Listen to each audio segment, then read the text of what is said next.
يتواصل سير العمليات العسكرية في الساحل الأيمن لمدينة الموصل على أيدي أبطال قوات جهاز مكافحة الإرهاب وقوات الشرطة الاتحادية والحشد الشعبي الذين تمكنوا من تحرير أجزاء واسعة من القرى الكبيرة في أيمن الموصل وصولا إلى منارة الحدباء وسيطرة على محيط بادوش ورفع العلم العراقي فوق المباني الحكومية. نهنئ ونبارك ونشد على أيدي قواتنا المسلحة المتمثلة بجيشنا البطل وقوات الشرطة الاتحادية وحشدنا المبارك الانتصارات التي حققوناها في سوح الوغى.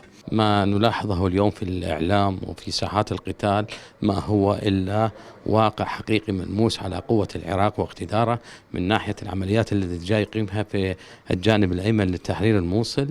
الحيطة والحذر لدى القوات الأمنية في العمليات العسكرية من أجل سلامة المواطنين أمر اتخذته القيادة الأمنية بأمر من القائد العام للقوات المسلحة، وواجب وطني وأخلاقي للحفاظ على سلامة الموصليين. المعارك في الجانب الأيمن من الموصل انتصارات مستمرة ولها دعم لوجستي من قبل المرجعية ومشايخ العراق، وأنا شخصيا رحت مو في الجانب الأيمن إلى منطقة العبطية الموجودة، هي اللي تبعد حوالي 15 كيلو على منطقة الموصل.